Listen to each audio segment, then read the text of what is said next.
So we are all set to start, I believe. We've gone live. I'm also waiting. Okay, yes.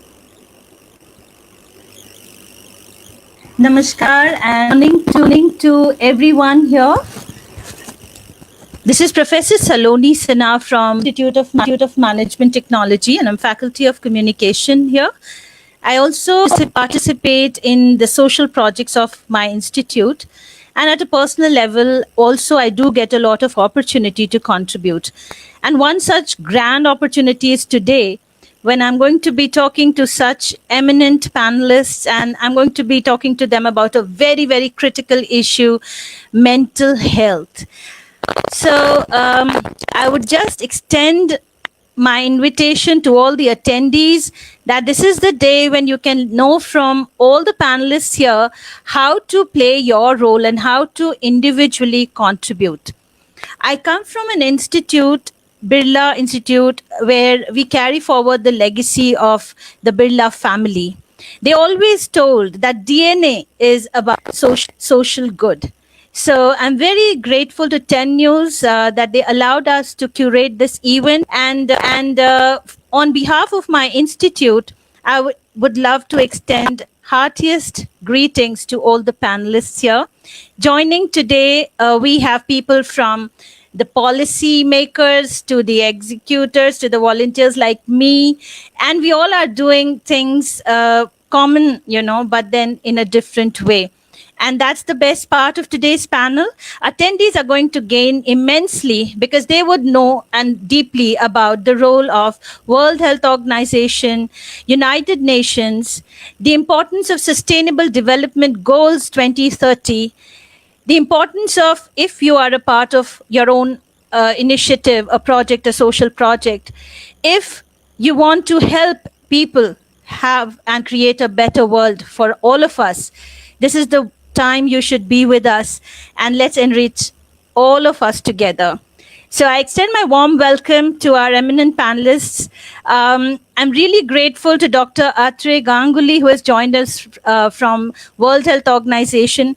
She's the National Professionals Officer in the country office for India. And she spearheads the initiatives on mental health as well as substance abuse and palliative care as well. So there are many other things that she does, but today we'll draw from, this experience of hers.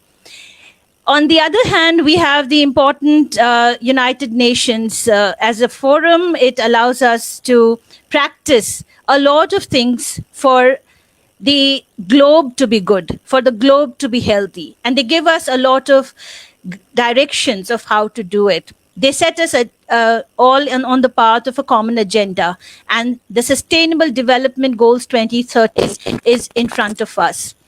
The very important role that we must play is make our surroundings very, very healthy in both ways, physical as well as mental. So we'll join the initiatives of United Nations in promoting and creating awareness on sustainable development goals, and for which we have the presence of the Executive Director and CEO of Global Compact Network of India, which is strongly taking ahead the vision of United Nations and helping us in consolidating the important projects of United Nations. And today our focus would be on SDG 3. And Dr. Kamal Singh tell us about SDG 3, clause 3.4, and what more can come on the table. It'll unfold as the conversation progresses. Now, the important aspect to understand for all of us is mental health all about meeting a counselor? Then what kind of counselor? What kinds of counseling? Who are these people who we know as psychologists and psychiatrists, and what is the difference? How do we reach out, and when do we want to reach out? When do we know that this individual beside us needs such a support? Then how do we reach out? I think many of us know a bit. However, we are not still taking that step towards, reaching out.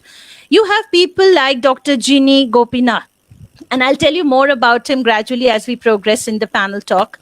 Dr. Ginny Gopinath is an MPhil in clinical psychology and currently the chief psychology officer at Your Dost. Now that's important, Dost. Make friends, have cheerleaders around you. And Dr. Ginny Gopinath is going to tell us where his cheerleaders are and how are they supporting the entire community through their platform, which is an online wellness coaching offered through the platform called Your Dost. So welcome, Dr. Ginny. And we also have somebody who's working very closely at the rural level. Mr. Satish Kaushik, a psychologist himself and has been in the field of palliative care since long. He has very actively made the community radios a robust channel to provide such a support at the rural level. And that's another dimension that we bring to the panel today. Remember, attendees, all of you are welcome to post your queries to the panelists or general queries to us. We'll like to address them in the scope of the talk. I invite all the panelists to deliberate on this important issue, and we have about 10 minutes each with each of the panelists. Therefore, we all are prepared to talk to them after they have finished their deliberation. So you keep posting your messages. We'll take it up after they have spoken. If I want to initiate this discussion, then the best person to start off and anchor us towards a very productive outcome of this session would be none other than Dr. Anguli from World Health Organization. So, ma'am, I would like to know from you a lot of things. So what has been the paradigm shift and how do we understand mental health and how does WHO define this, and when, we come into the picture in the initiatives of World Health Organization? Over to you, ma'am. Thank you so much, Professor Saloni. And at the outset, I'm thankful to the organizers for roping in WHO for this initiative. Definitely, mental health and psychosocial support, once thought to be a very stigma and a taboo, is now coming up, and the need is growing, and people are acknowledging the need. So to take forward, I would like to make a short presentation.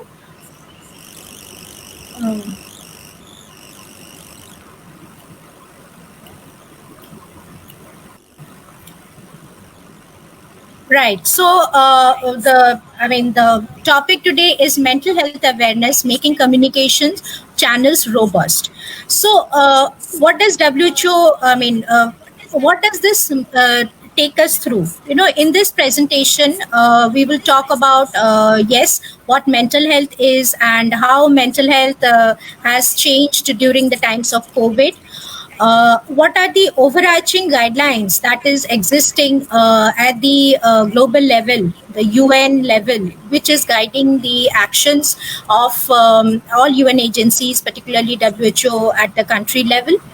What are the available psychosocial support resources? These are at a very population level, which can be accessed by everyone. And very importantly, how we can look after ourselves and minding our minds. So, yes, I will first start with what are the psychosocial impacts of COVID-19, and from there we'll see how it is impacting the mental health. Yes, COVID-19 has brought about an unprecedented situation. We have lot of stress mentally because of lockdown, job layoff, economic implications. There is disturbed work-life balance. People now are working from home, so there is always a stretch between when to put off homework and then start office work. So that is balancing it is a very important issue these days. Third is fear of getting infected. Yes, we don't know when we can get infected. Then people are living at home now, they are staying at home, so there are chances of domestic violence, gender-based violence. Also, there's a lot of stigma and discrimination around this word COVID-19. We have the patients who are, I mean, the people who are, with people with COVID-19. There are stigma around those issues. Health workers or other community workers who are the policemen, the cleaners, etc., who are working at the community level, there is stigma against them. And more importantly, there is a fear of the unknown, right? Because it's a new disease, we don't know where it can take us and how the trajectory will unfold. So a lot of fear about the unknown. Now, what is mental health? I would say is mental health, as defined by WHO, is a process which enables a person to have control over his own self, particularly his mind, and he or she is able to contribute effectively to the growth of the community in specific and to the entire nation or globally at large. So, taking that as the base of what a mental health per se means, and how it can be translated in an emergency situation like COVID, we have this pyramid, which is actually the Bible or the Gita for taking forward the psychosocial support activities. Am I audible? Hello? Yeah, you are audible. Yes, okay. So, fine. So, this is basically giving the guidance globally how the activities should be structured around, and translating this and adapting it to the country or the local context. We have the different initiatives.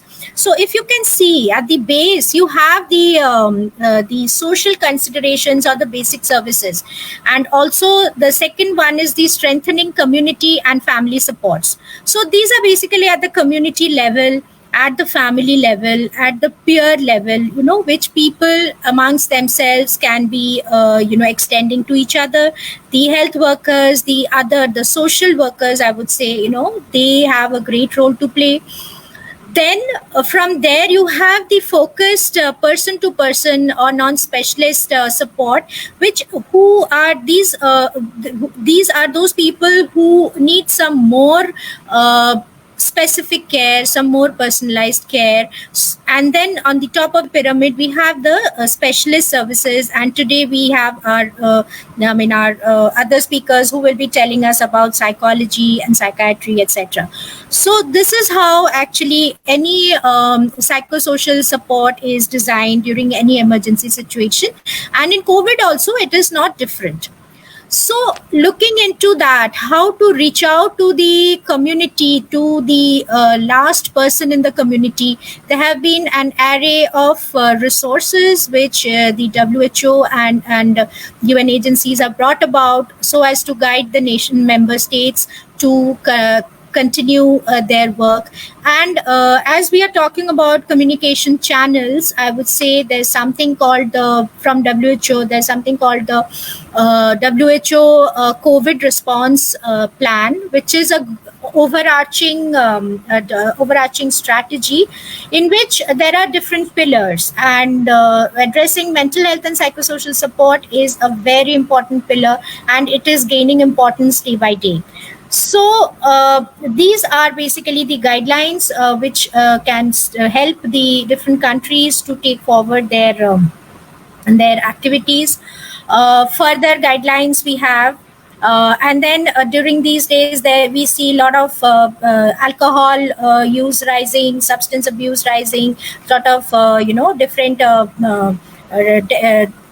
gender-based violence, domestic violence. So there are all guidance for these. Gaming disorders also coming up in a big way these days. So these are some guidance in snapshot. You can see they're talking about how to cope up stress, especially in children. How to prevent excessive screen use, because children are now on online classes. There is a tendency of them to overuse the screen. Also, how to be away from alcohol and also substance abuse, which are very pertinent because during the lockdown days, people usually use this as to relieve their stresses. From the government, yes, there is a plethora of resources, which is very important. And I would say every one of us should keep visiting the MOHFW website. These are, they have a lot of guidance, which is basically drawn from the global guidance and adapted to the country perspective. The government of India also has a national helpline. The number I've put into it. Different states have their own helplines, and helpline, address the reaching out to the helpline. You can talk to people and you can get some relief. Another thing is the district mental health program. These are the programs, these are the public health government run programs, which have become really active, and especially at the rural, at the community level, they are playing great role. So I would really request our speakers to see which is the nearest district mental health program in your area and try to get in touch with them so that you can utilize their services to the optimum. Also, stigma and discrimination, which has a great bearing on the mental health of the people, and the government is running a very strong campaign against that. There are a lot of legal provisions also. The new ordinance have come which will penalize people very strictly if they indulge in stigma and discrimination against the health workers who are actually giving their lives, and compromising their family commitments to provide services to the people who are admitted to the COVID wards. So my salute to them. Also, as I had already said, this interagency standing committee is the apex body which runs down guidance globally. So there is an interim guidance which is very focused on COVID-19 and mental health and psychosocial support. So next I would say is that protecting ourselves, and I'm sure today every one of us, including me, we all have some concerns about this. But how can we protect ourselves, and how can we go ahead with sort of a relatively stress-less life? So I would say is that the physical means of protection is very important, because if we adhere to these, we will be mentally quite satisfied that yes, I have taken the much needed precautions and my chances of getting the disease is reduced a lot. So these include, you can see, wearing of mask. If one is involved in touching of either patient care or with soiled clothes or something, which there is a tendency of COVID infection, then one must use the gloves. Hand washing is very important. It has become a very integral part of our lives, and if there is no facility for hand washing, then I would recommend go for alcohol sanitizers. Also, social distancing. Now there is if you recall one of the Mann Ki Baat from the Honorable Prime Minister, wherein he said that, physical distancing but emotionally connected. So this is definitely, wherein if you are physically away, you don't contract the disease. But if you are emotionally close, and with today the IT and IT facilities and internet and things like that, we are so close to each other. Like even today, we are reaching out to so many people, even though, it is a relatively lockdown situation, just because we have the internet facilities available to a large population.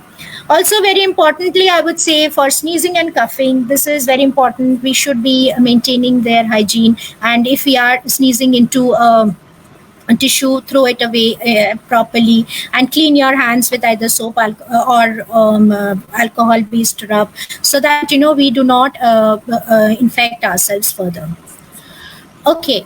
Now, see, in spite of all these, we can see, people getting stressed. Some people are very vulnerable.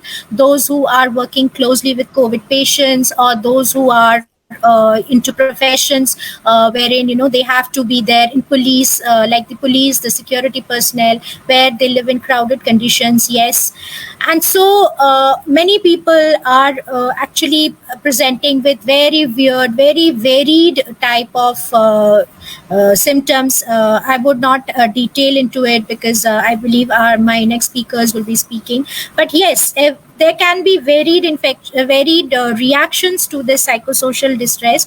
So we really need to reach out to those people and support them so that they are able to gather themselves, tide over this process. We have seen there's large number of suicides in this period, which is very, very unfortunate.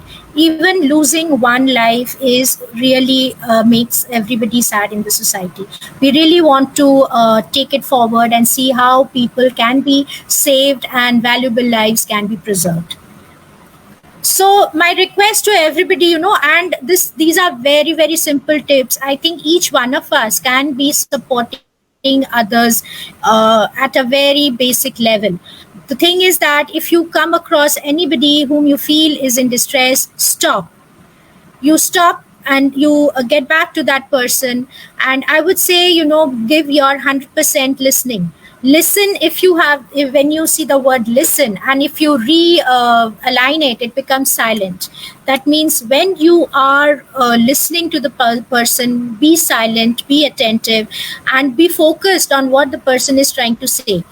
Many a times, and in fact most of the times, the non-verbal communications become so powerful, and if the person in front of you feels that he or she is being listened so carefully, they will open up and they will share their distress. And this catharsis actually helps in relieving the person. But of course, these are at a very community and very population-based level.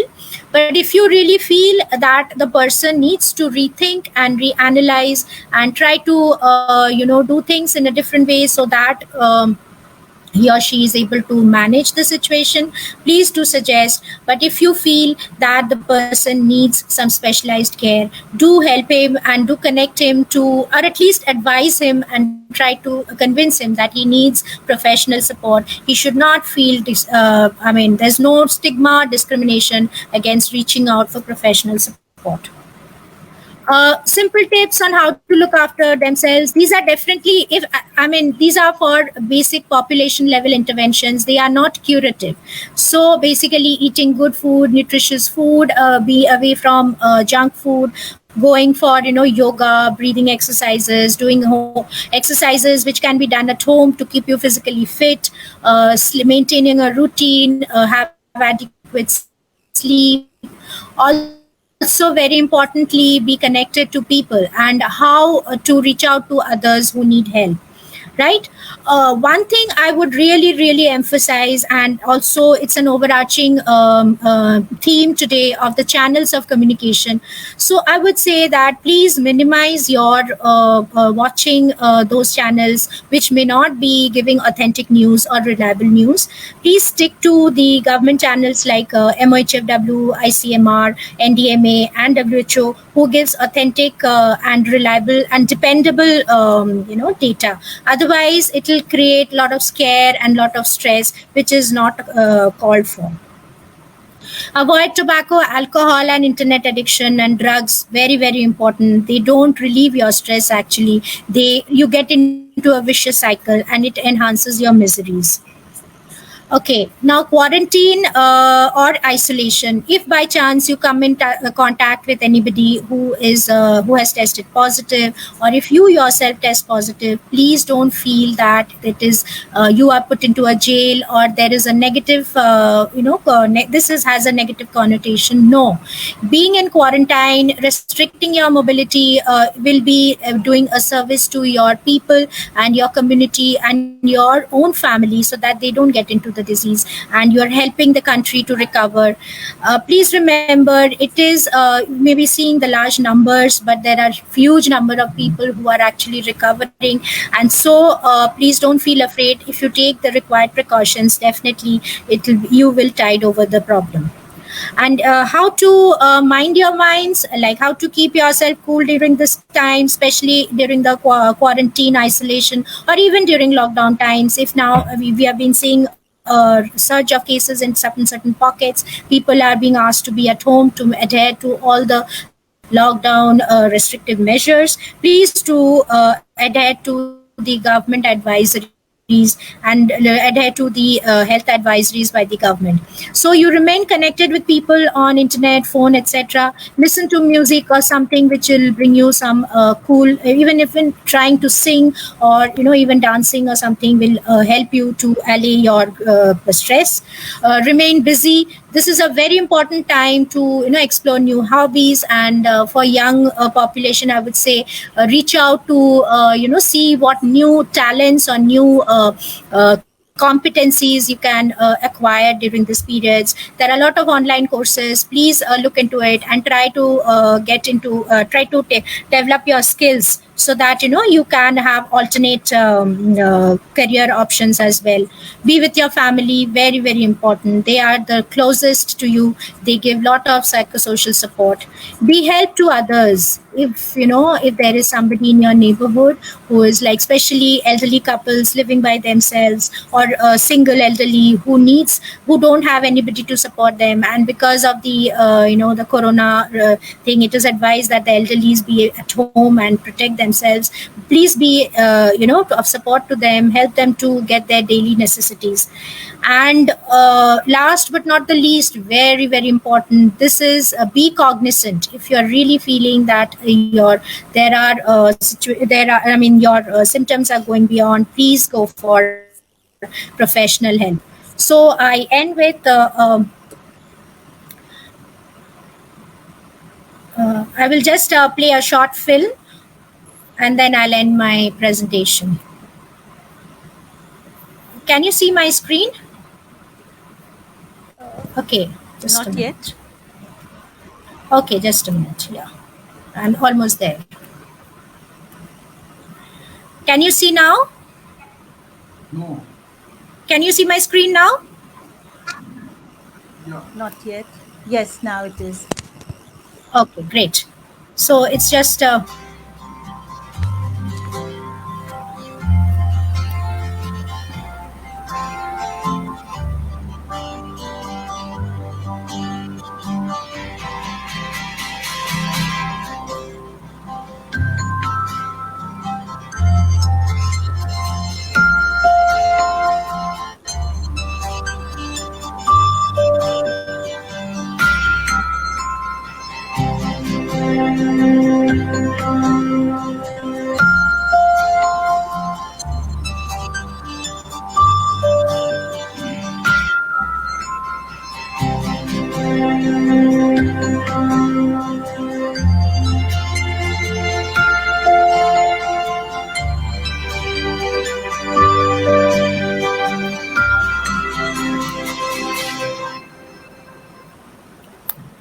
so thank you once again.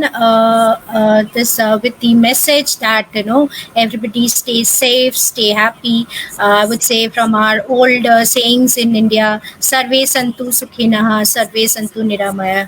I wish all of you a very safe and happy life, wherein you are physically and mentally at peace and contributing to the work you are doing. Thank you so much. Thank you. Thank you so much, Dr. Ganguly. And yes, from what you just said, two things that I picked up immediately, and which is what we should focus on, is drawing from your own experience, ma'am, and your focal point for healthy aging and palliative care. And you talked about listening. So I think this is where we are to become very, very careful and attentive. And we have to listen. Like, I personally have this silence ka shore. I think we need to listen to that. And individual, there's a lot that we are telling to ourselves. Maybe we should talk about it to one person around us. And so I'm going to ask you with healthy aging and palliative care context and listening also, this is where Your voice I is think breaking, currently ma'am. in this home isolation, when all the generations are together. They haven't learned how to cope with each other for 24 hours of staying together in one room, one home. So what would be your message to the families and to all, this generational issue also? So tell us something about that. That's causing Okay, a lot of very stress. People say I'm stressed. yeah, I understand. You see, we are all in our silos, right? Even in a family, when we stay together, like we have in my family, I also have three generations living, like the parents, we ourselves, and our children, and each one of us are now with a different mindset. So I think the thing is that one is very important, which I have emphasized, is listening. We don't listen to others. We just throw our ideas onto the others, and we feel that what we think is the best. But we need to listen. Second is understand what the person's perspective is. There may be some good things in our elders' viewpoint. There may be good things in what my generation feels, and even like my younger generation, my next generation who is now growing up and is in the young stage, they also have something good to bring together.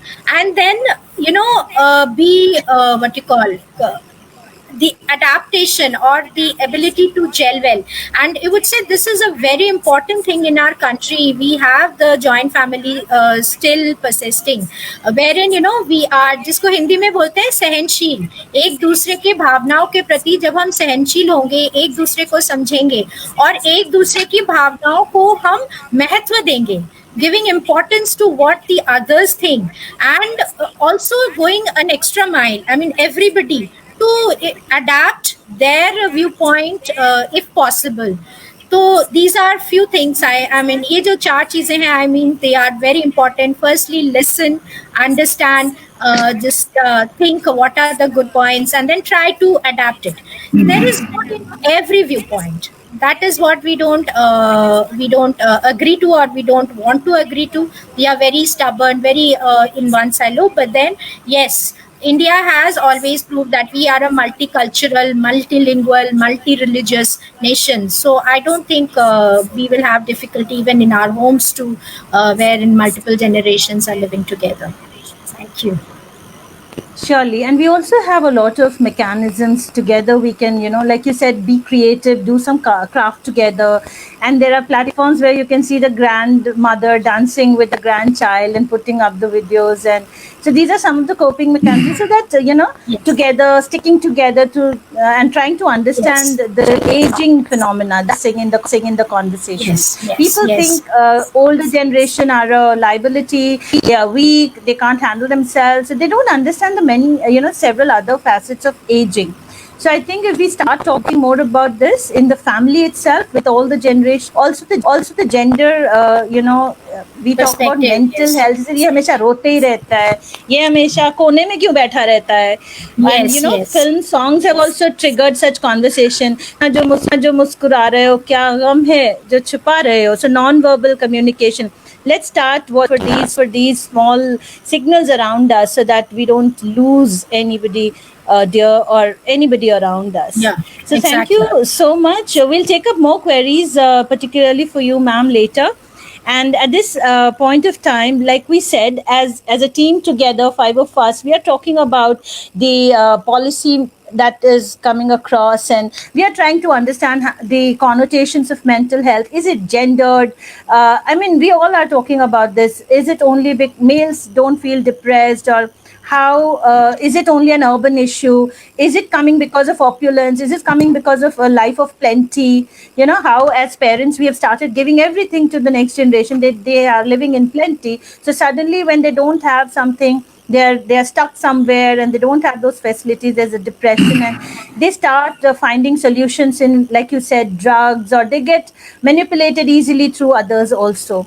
So at this point of time, one of the very important responsibility that we all have is to understand the sustainable development goals, because it's not just an issue within the family or among our friends or an individual. It is a global issue, and I think as big as a pandemic itself, it's only increasing. So my next speaker, I would invite, now Mr. Kamal Singh to talk about these SDGs. Now, the first thing that I want him to share with us is the SDGs and SDG 3 and the clause with respect to mental health awareness. And further, as a machinery and as an infrastructure available to us, we talk about SDG index nowadays. So, sir, let us know from you all these things and also give us a vision as to what we can do to kind of make this more robust, in terms of achieving these goals, and how can we participate in that. Over to you, Mr. Kamal Singh. So, truly it is a pleasure and privilege to be here among such distinguished panelists. And especially, I wish to thank you, Saloni, and also the BIMTech for organizing this particular webinar along with 10 News. It is heartening to see because the issue that today you have chosen, the importance of communication in maintaining mental health and how to make it more robust. It is certainly a very topical subject, and you will see from few weeks from now, this issue will take a very disproportionate ratio going forward when people will really will not be able to face the consequences of the COVID-19, and they will have to face this mental health. So now I come from UN Global Compact. All of you are aware that in 2015, United Nations agreed to implement 17 Sustainable Development Goals. And the goal number 3 is good health and well-being. And if you look at specifically to mental and health well-being, it is the target is by 2030 we have to reduce 1/3 premature mortality from non-communicable disease through prevention and treatment and promote mental health and well-being. And equally, the 3.5 target says that strengthen the prevention and treatment of substance abuse, including narcotic drug abuse and harmful use of alcohol. All has relationship with the mental health and well-being. And the WHO definition of mental health, my colleague already has focused quite comprehensively, a state of well-being where individuals realize their potential, can cope with normal challenges in life, can work productively and contribute to their community, sums up much of what is needed if you are to reach the SDG by 2030. All of you know the global goals has a target deadline of by 2030 we have to make every human being healthy and therefore the planet to be healthy. And it is therefore important to understand the SDGs are universal and mental health concerns all, whether rich or poor. It has no distinction. Anybody can have the mental health problem. However, the need for interdisciplinary and intersectoral solution to reach the SDG, which provides a window of opportunity for mental health, as this is a field where cooperation across sector and professionals is required. And I come from UN Global Compact India, so our job is to ensure how do we build a partnership along with corporate sector as well as the private sector so that we are able to mitigate the risk and also reduce the mental health problem in our case, India. Now, if you look at mental health status globally, I would like to just share with you. WHO estimate that 1 in 4 people in the world will be affected by mental or neurological disorder at some point in their lives. So it is not relation to that it will only happen in young age or it will happen in old age. It has no such relationship. Around 450 million currently suffer from such condition globally, placing mental disorder among the leading causes of ill health and disability worldwide.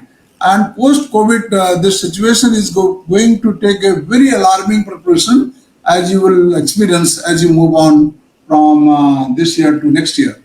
Globally, the number of people with depression was estimated to exceed 300 million in 2015, equivalent to 4.3% of the world population. You can imagine that where we are now. Depression is ranked as the single largest contributor to global disability. 7.5% of all years lived with disability in 2015. At its worst, depression can lead to suicide. Over 8 million people die due to suicide every year, making suicide the second leading cause of death in 15 to 29 years old. You imagine that the scenario that we also face in India, if I have to look at from our data point of view, a state level report by the Indian Council of Medical Research, ICMR, published in 2017, I don't have the data up to date, noted that about 1 in 7 person in the country suffers from mental disorder of varying severity, with depression and anxiety disorders being the most common, affecting 45.7 million and 44.9 million people respectively. The Global Burden of Disease GBD 2017 report predicts that depression will be the second leading cause of disability worldwide by 2020, which we are now in. In India, the National Mental Health Survey 2015-16 again revealed that nearly 15% Indian adults need active intervention for one or more mental health issues, and 1 in 20 Indians suffers from depressions, and it is estimated that in 2012, India had over 258,000 suicides with an age group of 15 to 49 years being the most affected. And another study in 2016 also shown that in 20 people, the depression about the productive age group is much more going forward. Now I will come to the most specific task that you had asked me to touch upon. It is about importance of communication in maintaining mental health and how to make it more robust. Then I will subsequently talk about the SDG index that you have mentioned about it. I will also relate in my last covering point. So to me, one of the very, very effective tool of mitigating the risk of mental health is communications. Most of the problem that we today face, there is not enough communication. So therefore, effective communication is more than mere exchange of ideas and words. It is also includes active listening. Sometimes as parents, if you look at in family, people do not leave. This person says only like this and they ignore it. But suddenly you find that person developing a very unproportionate amount of behavior, then it causes depressions. In a society like ours, where mental health is still stigmatized, it becomes important to facilitate more effective communication in order to raise awareness about mental well-being. With the world going through a global pandemic, like all of us today are having the same problem, it is very essential for businesses, particularly I come from corporate sector point of view, to start normalizing mental health issues and take into consideration various activities to help their workforce deal with in such a unprecedented times, because it is not a normal times. It is high time that we create a very safe space to facilitate dialogue about mental health and have a sustainability developed society. In organization, we are also going to experience again a very big number where companies, people will be fired, they will have not enough jobs, there will be disbalance between the rich and the poor, and also the people who are earning more and less. So this will cause further sabotage in our efforts. In order to create, therefore, a sustainable society, it is important to learn and create awareness about effective communication through few steps that I would like to propose for your consideration. We should start in conversation in and around our families and try to reach out to people who are struggling with any form of mental illness and help them get professional help. Actually, the root cause of this problem also lies in family. As we live in our family, when you compare, when you benchmark one child to another, one member to another, the problem start developing it.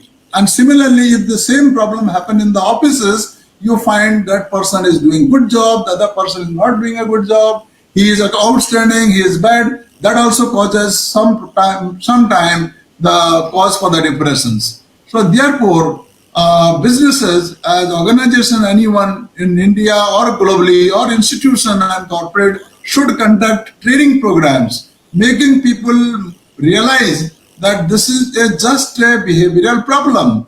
If you do not address it the way as a person, this might increase. So therefore, we should teach everyone that yes, if this is the behavior, but there is a possibility of getting irritated from that problem. So it is not that this is not a problem that cannot be solved. It is not a disease that cannot have a cure. It is possible. So we have to make people how to provide psychological first aid, encourage and educate more and more people, especially from underprivileged section of society, to understand the importance of mental well-being. Formulate laws and policy in the companies in regard to mental health, including all sections of the society, because this is where the holistic approach will come in. Now, from the point of view of COVID-19, if you look at the mental health crisis, the social and economic pressures exposed by the pandemic will result in mass unemployment, as I mentioned to you, and you already started experiencing it. There is a mass employment, much more than what it was. Depleted social safety nets. People do not have the social safety net. People do not have like provident fund or the health insurance. Everybody in India doesn't have. Or there will be a starvation. People will not get enough food. Increase in gender-based violence. That is also going to occur. And homelessness, alcoholism. My colleague Atri mentioned about it. Loan defaults. People will not be able to make payment for whatever they have taken from the bank or financial institution. Millions slipping into the poverty. This will be a fertile breeding ground for an increase in chronic stress and anxiety, depression, alcohol dependence, and self-harm. Many times people will kill themselves, leading to an overall rise in morbidity, suicides, and the number of disability adjusted to the years linked to the mental health.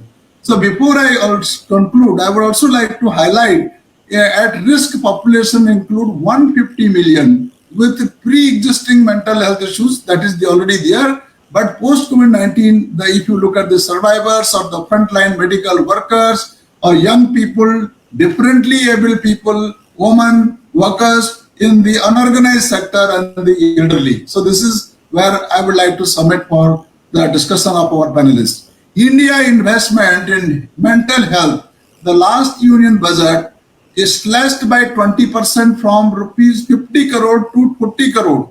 That will need a boost now, because maybe there at the time of the budget, the pandemic was not there. The government may have a different consideration, but now it is a reality. The pandemic is causing havoc everywhere. According to estimate, rupees 93,000 crore will be needed to implement under Mental Health Care Act 2017. We call it MHCA. This could come from the PM's Care Fund, Corporate Social Responsibility Initiative Fund, or private equity in India. At the center of this should be a large public engagement campaign to increase help seeking. This must be centrally driven, supported by state government and endorsed by influential people. Mental health and suicide should be treated as a public health crisis than any other crisis, and that will need immediate fixing, because I can see between the line, I can see on the wall, the problem is right on our head. And we have to start focusing and realizing that we should create an ecosystem by which this problem is solved. And communication plays a very, very important role. And I want to conclude by saying healthy people, healthy society, healthy planet. And this is the one disease that is curable. It is not that it is not curable. So therefore, we have to build an ecosystem by which each and everybody in this world or in India can play a very different role. Suppose I am in a boss-subordinate relationship and I can play a role of guiding and mentoring or even empowering that person who is facing this problem. Yes, you are equally good. You are very good. Very positive environment he can create or she can create. Similarly, at our home, we also need to understand that everybody is not a perfect human being. Everybody does not have the all sound, strong health eco orders, because somewhere along the line each have each person has some problem or the other. So with those words, I will not like to take much words. I would like to simply say that the communication is the game changer as far as mental health is concerned. Whether you meet your psychologist or psychotherapist or colleagues or senior people, peer groups, they can play a very significant role. So thank you so much for giving me the opportunities. Thank you Kamal ji, thank you so much. ये इस मंच से मैं बहुतों को ये message देना चाहती हूँ कि हम सब we can all become SDG champs. हम सब इतने सारे हमारे ग्लोबल गोल्स हैं और जो हर एक इंसान को अपने नियर विसिनिटी में इम्प्रूवमेंट अगर चाहिए तो we should all be SDG champs. And I am also one. I try my best in many ways to propagate this message. And today we are joined by Anandan, policy makers, advocates. So we all will try to make it a better world, like you said, sir. तो ये एक motivation भी है बहुत सारे के लिए कि एसडीजी इंडेक्स जो है वो बहुत मायने रखता है. मे बी अ मोटिवेशन कि हम सब अपने कम्युनिटी में और अच्छी चीजें करना शुरू कर दें ताकि we have a better that where we live and families will also improve in that way. तो सर आपसे बस एक बार फिर से जानना चाहूंगी एसडीजी इंडेक्स क्या है और ये कम्युनिटी लेवल पे हम लोग इसको कैसे हमारे लिए वर्क करता है. So, just to tell you, the SDG index is curated by Niti Aayog, our policy think tank. SDG index is an aggregate measure which can be understood by or used by everyone, whether it is policymaker or business, civil society, and the general public. It has been designed to provide an aggregate assessment of the performance of Indian states and union territories, and to help leaders and change makers evaluate their performance on social, economic, and environmental parameters. It aims to measure India and its state progress towards the SDG in 2030. So SDG, suppose goal number 3 on health, how all states are faring. Then you can get an index. Today, only a few weeks back, India presented its SDG progress report to United Nations High-Level Political Forum, and we have also said that yes. How we are faring on each of the SDG parameters that will be going forward very important for India's developmental plans. And Niti Aayog. So I think yeah. Carry on. So I think SDG 3 is a very important component as well, and all the people, all of us can put in a lot of effort in making sure that our communities are performing better in all these SDGs, and we get this motivation because we are getting this SDG index kind of an infrastructure where we can evaluate. So thank you, sir. Thank you so much. I invite my next speaker, Dr. Jeannie Gopinath, and I must tell you that coaching, counseling, counselors, psychological support, such things are much needed. And there are a number of people who are available for such support. I would like to request Dr. Jeannie Gopinath to talk about, because he himself is a coach and a psychologist, and he has been a coach for, I think, one of the coach of the IPL Mumbai team I saw in his profile. तो मैं जानना चाहूंगी sir, the urban, the corporate. So one of the queries also we have received in our chat, it's asking for how do we come across creating a psychologically safe corporate spaces, and I want to know from you, what are the kind of problems, mental health issues have you addressed through your dose, and what is your dose, and how this communication channel can also play a very big role in improving our mental health condition of the country and obviously because your network is available across the globe, so across the globe as well. Over to you, sir. Thank you, Professor Saloni, for the invitation. And when I was listening to the previous speakers, one important point which was highlighted by the keynote speaker, she mentioned about the importance of listening. But unfortunately, we are not good listeners now, primarily because we are all busy with our mobile phones, our social networking sites, and things like that. So instead of listening, we are trying to process what they're saying, and we're just waiting for our turn to speak. That is creating a negative impact at this point in time where we are socially distant. So we are misinterpreting social distancing as social disengagement. Anyhow, this is a space in which organizations like Yuvados come in, where India being a multicultural space where we are worried about, or the major issue about mental health in India is about stigma attached to that, the kind of discrimination attached to that, the kind of labeling attached to that. So most of the people do not want to visit a psychologist or a psychiatrist primarily because they're scared about labeling. And a lot of stakeholders attached with that are not kind of keen in terms of removing that. I'm sure that a lot of people, we are all trying our level best to eradicate this thing. It's kind of slowly moving away. This is a major element. The second element, the number of professionals available in our two-tier and three-tier cities.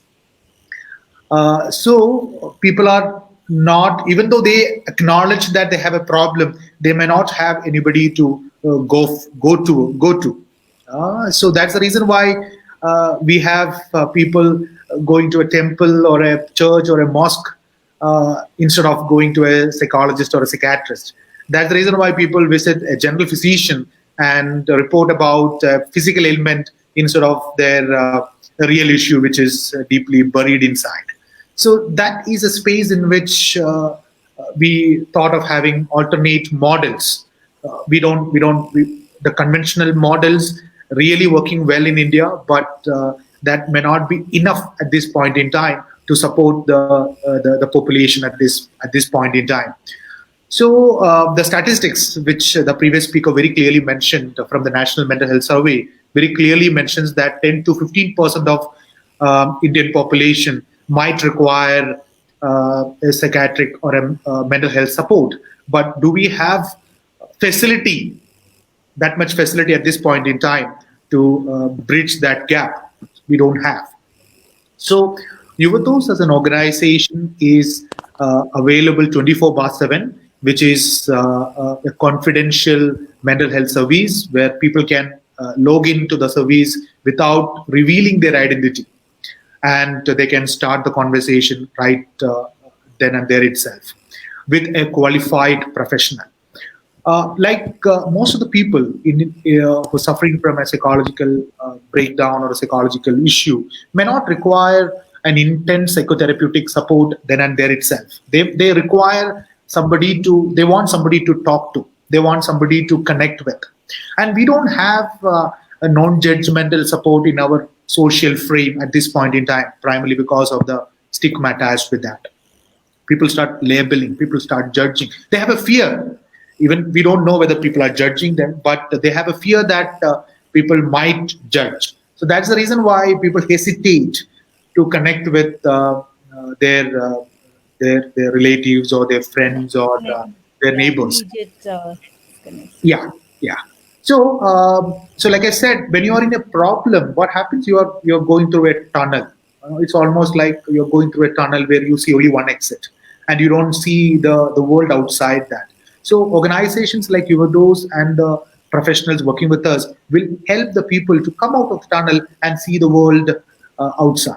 So I will tell you about a small, a brief description about the history of the development of Yuvados. The founder of Yuvados, Ms. Richa, she was, when she was a student at IIT Guwahati, one of her classmates committed suicide. Sorry for using the word committed suicide, died of suicide, primarily because she thought that she may not get placement end of the course after completing the course. So here, what happened here? She never got a chance to talk about her issue to a friend or a teacher or a counselor in that particular campus. So that is the reason why the entire idea of Yuvados was germinated, and we started it almost 5 years ago. So the agenda of Yuvados is basically to help people to openly talk about mental health issues and connect with the professional and to take support in terms of coming out of the problem. So we have counseling psychologists working with us, we have clinical psychologists working with us, we have coaches working with us, we have psychotherapists working with us, where and the end user can choose which one they want to connect with, and they can start taking it up to the next level. Always remember, we also have to mention. If I may intervene, just a yeah. Okay, since you were talking about this, and this kind of a query is always floating around us. How do we know who do we need? Most people don't even know that these are so many different types of people available. So coaches, clinical psychologists, psychotherapists, and you have mentioned so many. I don't know, as a commoner, I really don't know whom to go to. So how does your those kind of fight this trust deficit? Because if you ask me to go online, anonymity is, yes, important to me because I don't want to share it with anyone. However, a platform where I don't know my psychologist, how did you, in this channel of communication, and you rightly said that it's happening just beside us in our vicinity and we don't know, and then we start talking only when we have lost a precious life. So, Dr. Jini, please highlight in your communication channel, how do you address, because many people will like to now talk online with a counseling psychologist and other, roles that you have just mentioned. They can choose from. How do you manage to actually ensure them that, no, we are here. Yes, we are not in front of you. We are not hugging you. We are not sitting beside you, but we are there. So this kind of a hyper communication model that you have, virtual space right now we all are experiencing, the trust. So how did you address that in your communication channel? So here what happens is that whenever the client connects with an expert in our portal, the initial conversation is about assessment, to understand more about the other person and to see which one he needs to be directed to. Say, for example, if I get a client and if I see that the client's problem is outside my expertise, then I will be able to connect with another expert who is expert in that area in our channel, in our network. And another issue here is, most of the people, like you very clearly said, people do not know what's the difference between a psychiatrist and a psychologist. So here, most of the time we have to educate the client also whom do they need to connect with. See, for example, a psychiatrist is a person who has completed his MBBS and is a medical doctor and who has specialized in psychiatry, whether it's a DPM or an MD or a dependent. But when it comes to a clinical psychologist or a psychologist, they come from a graduate in psychology and a postgraduate in psychology. And after that, they have taken a specialization in the field of counseling or clinical psychology. And in our portal, we have around more than 950 qualified psychologists working in our team. So it's round the clock available. And always remember, the first line contact in your in the portal will direct you to the right expert in that particular channel. So most of the time, the person who is logging into the system do not have to understand where exactly they need to go. But otherwise, in the portal itself, we have very clearly given the qualification of the person and the expertise of that particular person. So they can choose which one they need to connect with, and they have an option of directly chatting or directly connecting with the expert then and there itself if they are free, or they can leave a message so the backend team will connect with them based on the availability. So that option is also available. So we work with schools, we work with colleges, we work with government organizations, we work with corporate organizations, we work with entrepreneurs right now to connect with their psychological wellness. And we also have a model where we empower, like the previous speaker very clearly mentioned about psychological first aid, where we empower the peers in terms of identifying the problem and to connect with them in the initial levels and slowly encouraging them to connect with the expert outside. So we are working on that peer support model also now, primarily because to break that Very nice. information channel. Yes. Wonderful. It's a very robust channel, and I'm aware of that.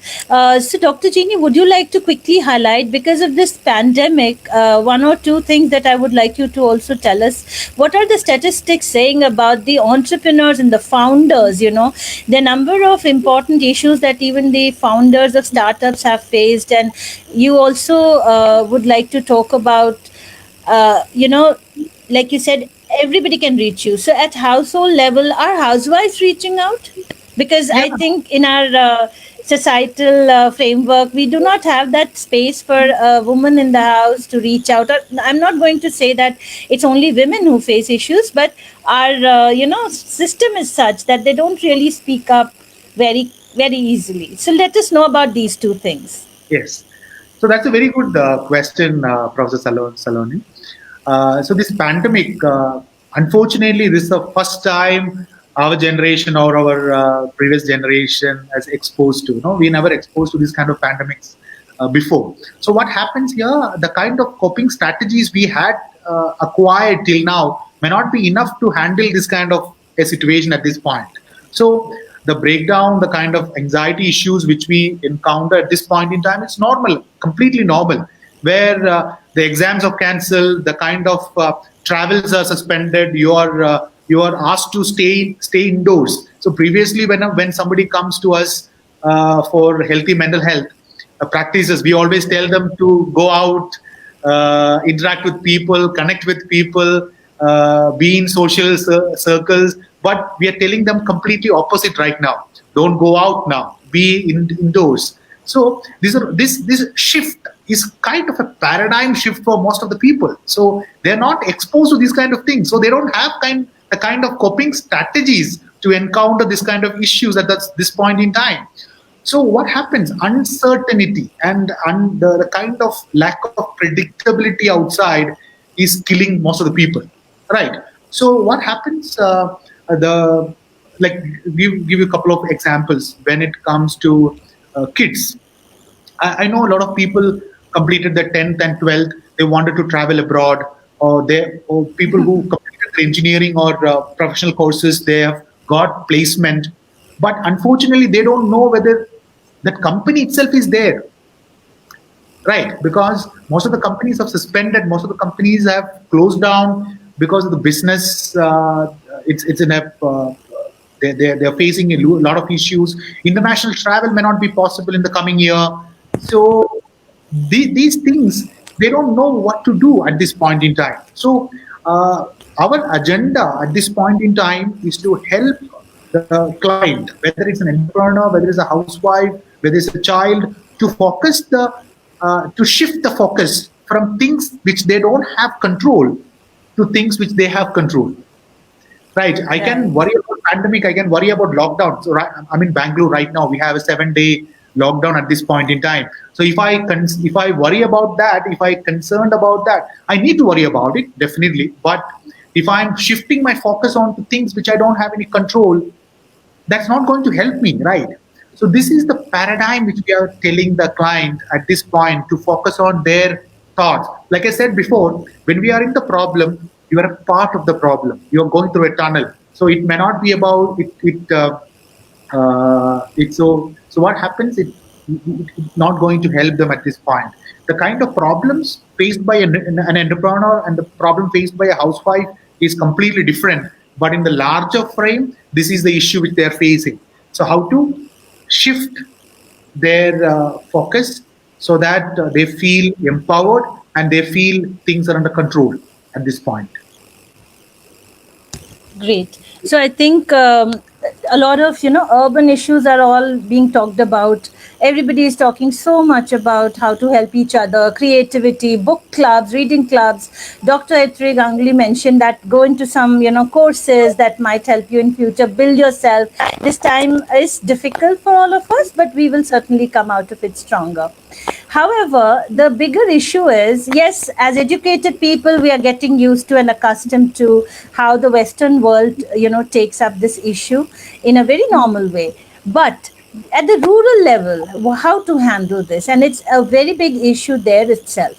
So I would like to invite Mr. Satish Kaushik to tell us about how community radios were effectively used as a channel, communication channel, to reach out to very, very marginalized communities, and how even the government has set an agenda for community radios when Prime Minister had actually connected with all of them and has given them a vision.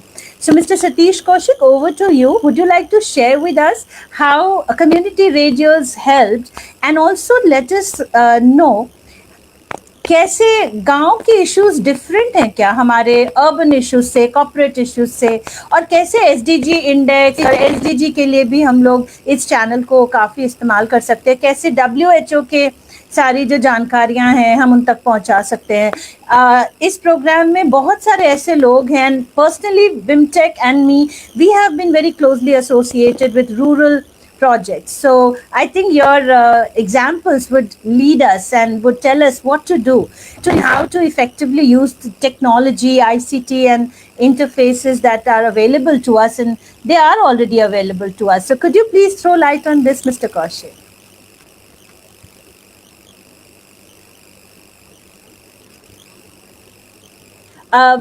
We need to.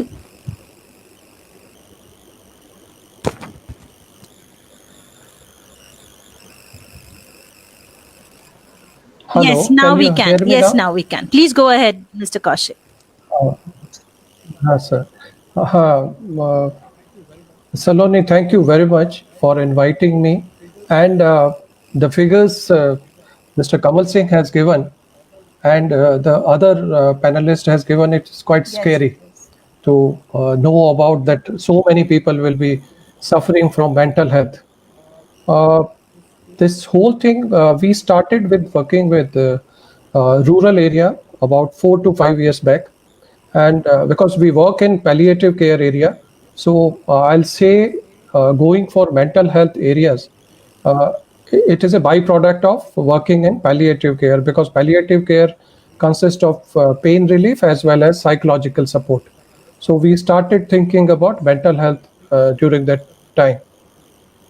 Later on, how to reach to the larger audience, we started going to schools, and later on we started talking to the community radio. I came to know about community radio, and today about 12% of total India's area is covered through community radios. These community radios have usually a radius of about 18 to 20 kilometers where these radios can be heard. Secondly, these radio stations, these are being run by community only. The people in those areas, they run these community radios. So at present, if I give you some figures, we have about 306 community radios all over India, and which cover about 12% of the total area in India. We are working with 3 community radios. One is Alfaze Mewat, which is 107.8 megahertz. It is in Mewat area, and it has got about it covers about 225 villages, and the reach is 2.5 lakhs people. Similarly, another radio station in Mewat area is Mewat Radio, 90.4 megahertz. It is in specifically New district. It's more of slightly urban area, but it covers about 160 villages, and total listeners reach is about 5.5 lakh, and listeners are about 2 to 2.5 active listeners which they have. So, and another radio station, Gurgaon Ki Awaaz, which is in Udyog Vihar, Gurgaon, and it covers about 75 villages, and its listenership is 5 lakhs or more. So totally, when we are working with 3 radio stations, we are covering more than 10 lakhs people, those who are listening to our programs. So we thought it's better because it should reach to the larger audience. As you asked me whether the urban area mental health issues are different than the rural areas, no, it is not.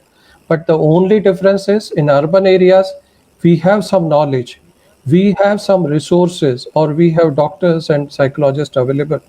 If there is any problem, so ultimately you go to them. But in case of rural areas, there are a lot of issues. Initial, देखिए, socially or economically they are not so well off. तो first is there रोटी कपड़ा मकान, वो चीज़ें उनको चाहिए. सो सबसे पहले वो आती हैं. उसके बाद भी अगर आप देखें तो some of the problems are common in urban areas and rural areas. As far as if I tell you my experience during these radio programs, all our programs are live programs where people usually call us and we reply to their queries. Face to face is not possible, but at certain places we have given the facilities. If you have some serious problems, then you can come to the radio station and we will have the counseling sessions with you. So my experience with that is that one is we have general issues. मुझे नींद नहीं आती है, मैं भूल जाता हूँ. सो इस तरह के इश्यूज जो नॉर्मली आते हैं, तो सबसे पहले हमारा ये रहता है कि भाई मेडिकली आपको you have to be okay medically. So guiding them that they have to go to a MBBS doctor और a psychologist is a major inquiry there. So they get guidance. Yes, मुझे क्या करना चाहिए. So when we tell them that you go to the hospital or you show it to a MBBS doctor or to a psychologist is a major help to them. Another issue what I have felt, and we had number of programs, maybe 7-8 episodes we had on this issue, the relationship, because the people are worried about what is happening to the relationship in today's time.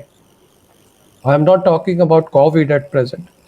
COVID has also increased the density, or you can say इसको काफ़ी serious कर दिया है relationship issues को. But otherwise also people feel that our relationships are deteriorating. Why it is happening? So there is a continuous discussion on this topic, and you will be surprised when people from other places or one caller will ask about something, and you will be surprised that some other caller is also calling and talking about the solutions, how they have cope up with the bad relations or how they are coping up with the latest situations. So sharing information among themselves is a major target we have, and it is possible through the radio stations.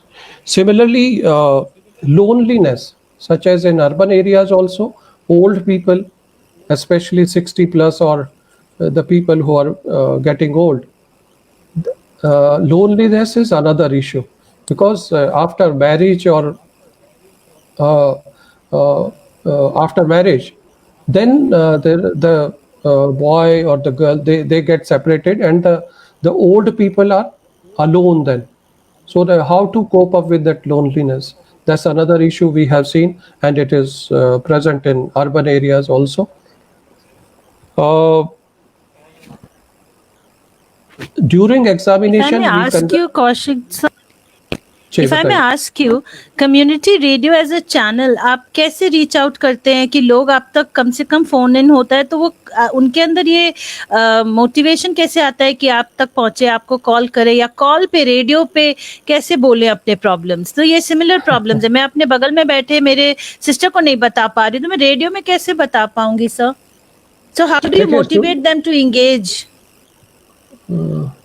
देखिए, शुरू में हमें ये problem आई थी, लेकिन community radio के साथ सबसे बड़ी बात यह है कि उनके जितने भी एम्प्लॉयज होते हैं, the people working in that area, this radio station, they go to villages, they talk to the people there, and they talk about that this type of program we are having, and sometimes they bring in their questions also to us. So because they are from the community, the people feel comfortable in talking to them, and they bring their questions, and then we answer those questions. And after some time, once or twice, they start talking about these things to us. Wonderful. Saloni? And also, sir, because community radios are led by the people of the community, I think ये सबसे important element है. Communication channels, they have Yeah. to be made very robust, and with our individual responsibilities, we can achieve that. So I think I would like you to quickly also tell us that, what are the village level machineries, infrastructure that you can also avail to improve the situation at the rural level and educate them and make them aware, get them to, reach out to the right people to resolve their issues. हाँ, उसमें सलोनी वहाँ पे ऐसा है, in addition to our programmes, वहाँ पे जो administration है कम्युनिटी रेडियो के साथ वो जुड़े हुए हैं.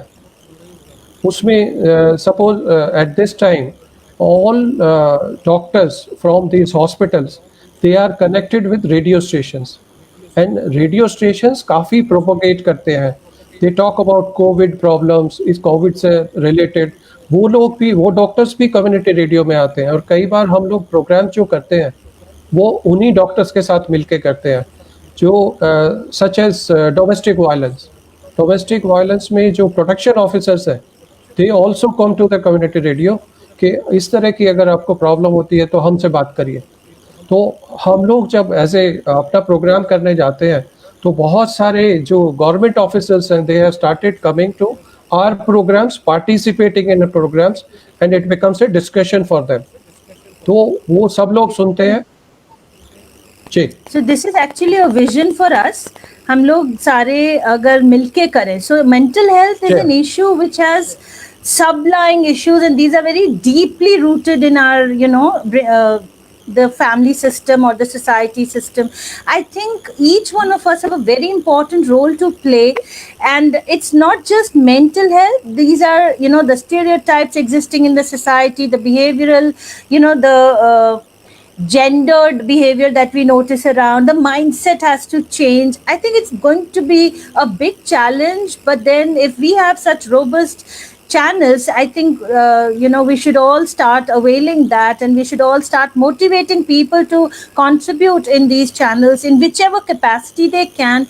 And there are organizations who are actively working in this, and learn from them, get the best practices.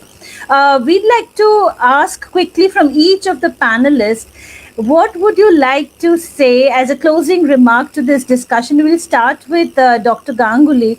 What do you think as an individual we should be able to actually start with? The first step that we can take. Thank you, Professor Saloni. Continuing with what I had presented, wherein I had spoken in detail, but at an individual level, what we can do, I would say that first look after yourself. Like in any emergency, like in the aircraft, you will say that first put the oxygen mask on yourself and then reach out to others. So with the COVID situation being an emergency at the moment, we really have to take care of ourselves by all possible means, physically as well as mentally, because physical health has got a lot of bearing on the mental health. Secondly, reach out to the others in the community, try to help them within maintaining the health advisories, of course. Help others so that they are also able to have a comfortable life. Thirdly,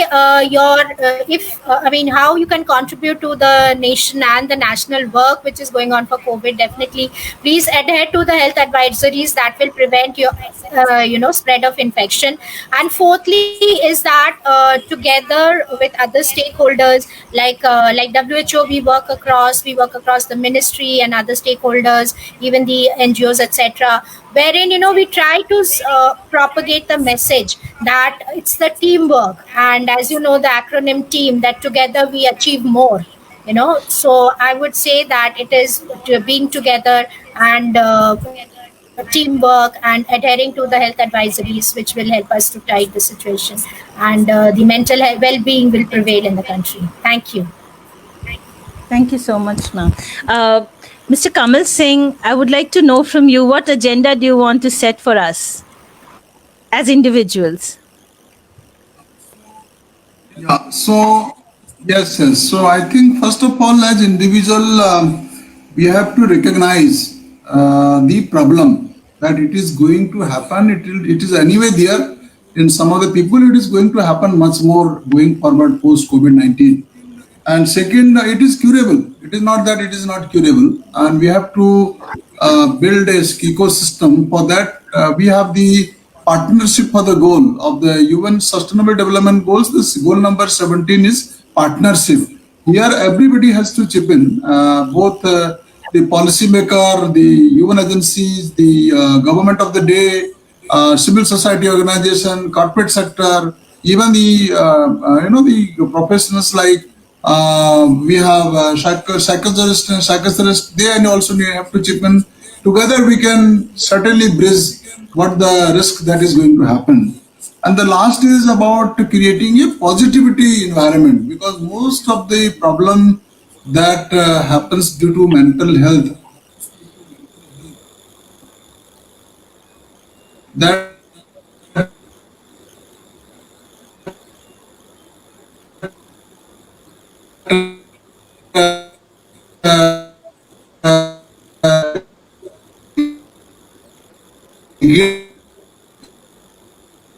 ecosystem of environment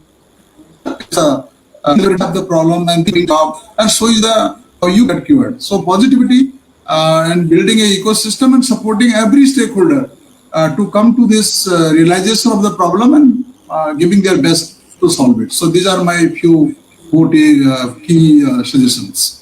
Thank you so much, Wonderful. Sarojini. So I think my quick remark here would be to all those who are watching us, it should be the positivity pills that I always tell them, collect your positivity pills, and don't come into this situation that you may have to pop pills, because steroids and antidepressants are becoming a regular thing in many of our medicine. So let's see how we can have a lot of positivity pills around us. So you should also be one for others.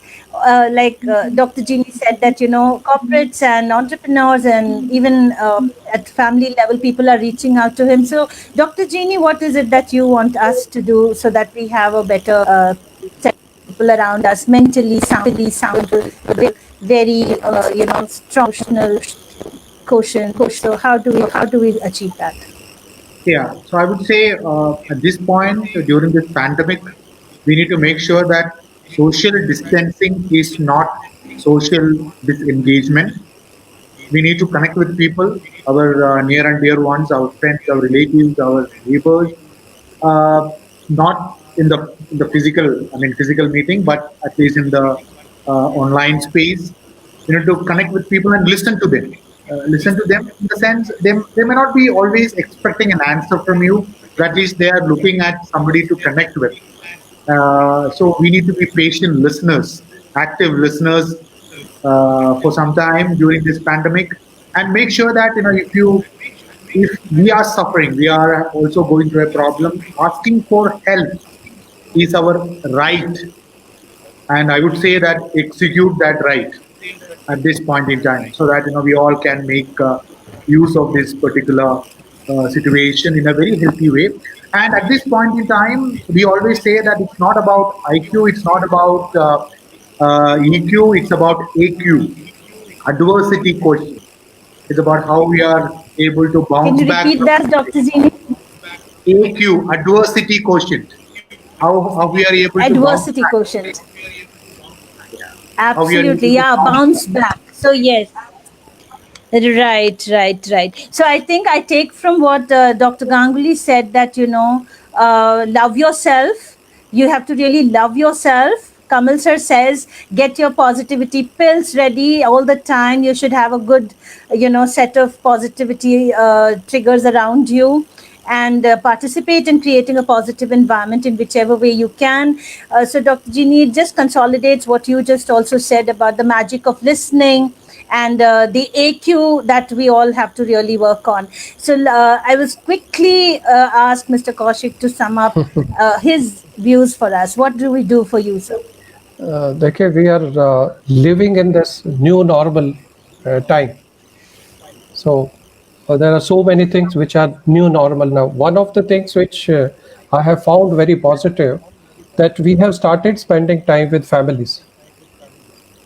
We have started understanding all family members. So spending time with family is the new normal now. And the first person who comes into picture when you need support, I'll say the first counselor you have to talk to are the family members. So first talk to them and also start listening. These two things, as we all of have said, that talking and listening to a person who is in need, these two things can be done with the family members first, and if there is a need, then you can go to the professionals for help. Wonderful. So I think we are very much in time, and we heard all of you. All of you have told us very, very important things as an individual, as an organization, as a community, as a nation. Each one of us, we have to come up and we have to contribute in ensuring mental well-being and psychological well-being of everybody around us. The remedy is with all the things that we can do, soul food, but also we should know what work for our healthy physical health that some panelists also mentioned.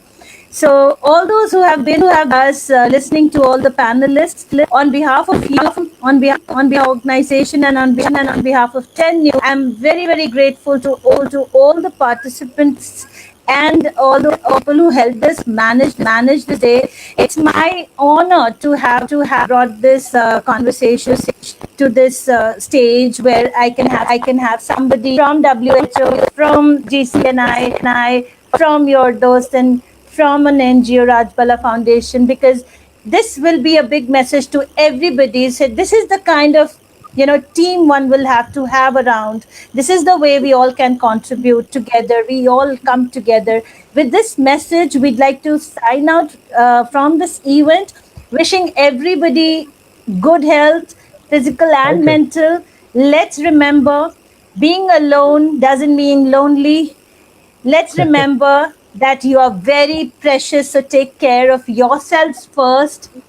Always remember, somebody is there around us. There is a cheerleader just nearby, and so a cheerleader for them.